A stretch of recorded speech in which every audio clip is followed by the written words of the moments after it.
terutama nomor satu mentor saya, walaupun profesor tidak umurnya nggak jauh dari saya bilang udah jadi ayah saya, karena ketika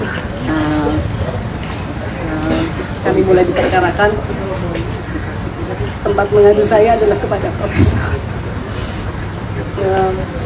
Dan di saat kami dalam perkara seperti itu, banyak orang menghindar untuk bahkan kami kontak, wajar karena takut. Tapi kata orang, justru teman itu ketika kita dalam keadaan yang terpuruk, dan profesor sudah memang teman keluarga, kebetulan dengan Idat kakak saya sudah kenal lebih dari 30 tahun ya Prof, tapi enggak guru saya, maka sekarang ayah saya walaupun masih muda Prof ya. Saya terima kasih kehadiran semuanya. Forum bersyukur ini sampai hari ini saya juga masih surreal rasanya.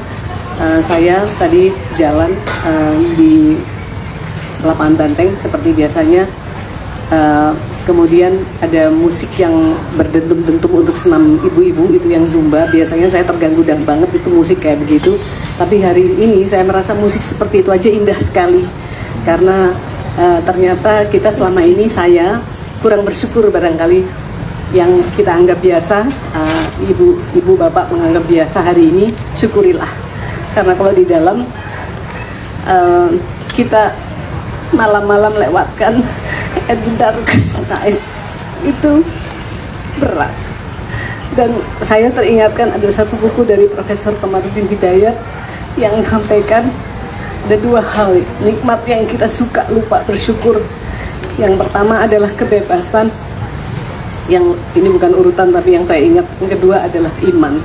Kalau kita punya itu, you have the world. Kita punya semuanya, dan kita suka lupa bersyukur sama hal-hal yang mungkin setiap hari kita take for granted.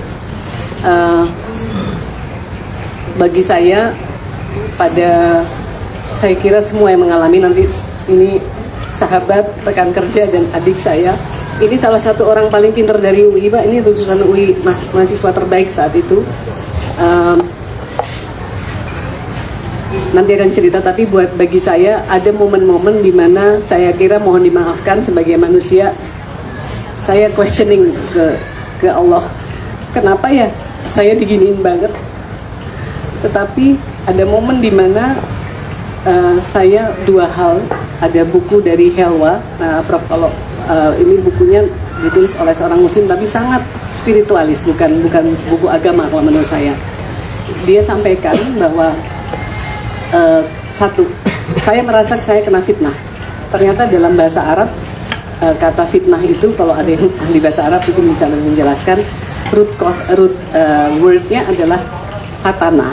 Fatana itu kurang lebih intinya, karena kebetulan bukunya yang saya baca berbahasa Inggris, itu to burn gold, to purify, sehingga dikeluarkan dari elemen-elemen yang bukan emas.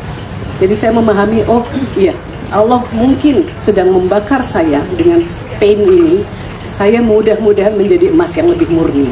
Itu satu, menghibur saya. Yang kedua, kemudian ya selalu ya, kalau seperti ini kan kita mau lari kemana? Kalau dalam kamar isolasi gelap, nggak ada jendela, kurang lebih ukurannya berapa? 3x3-an ya, sendirian selama 3 hari, tidak ada teman, mau kemana lagi? Cuman ngobrolnya sama Tuhan. Kemudian ada saya baca satu surat, kebetulan pas baca saya merasa kok kayak ditinggalkan sih sama Tuhan gitu kan. Ternyata saya yang hit ke hati saya adalah surat Ad-Duha, kalau teman-teman nanti lihat lagi. Tapi kurang lebih artinya, aku tidak melupakanmu dan aku tidak membencimu. Bukankah kamu dulu yatim dan aku beri kamu rumah?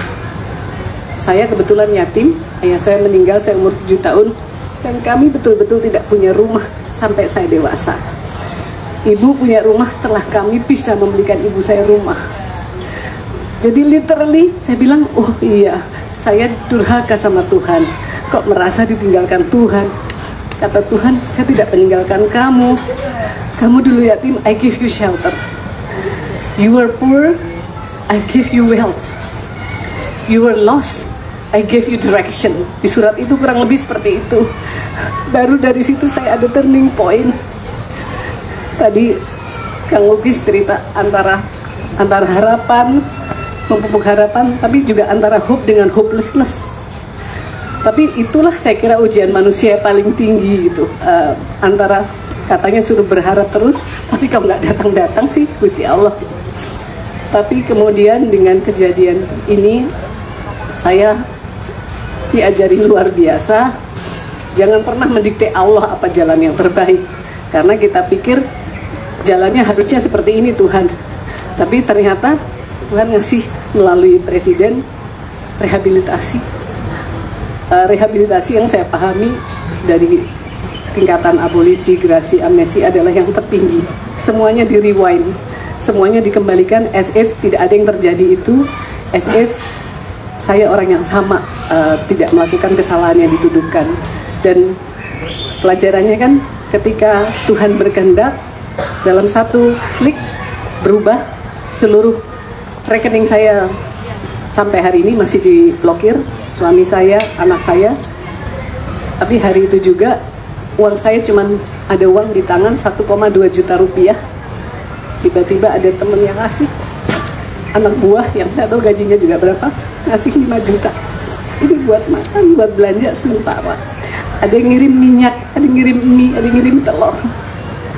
Itu kan ternyata tanpa uang saya masih bisa makan, tanpa uang saya.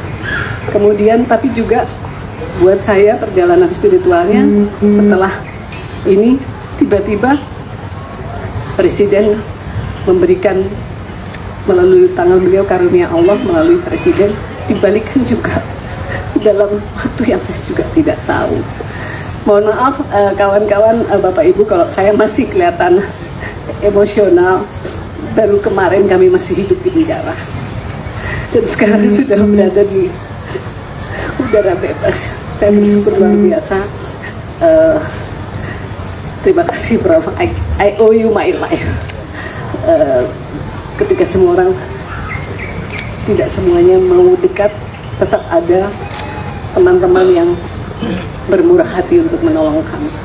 Saya kira itu dulu, tapi sekali lagi saya banyak yang belum kenal dengan Bapak Ibu, tapi saya kira kita punya value yang sama, bahwa kita semua mimpi tanah tempat kita lahir ini menjadi baik setiap harinya.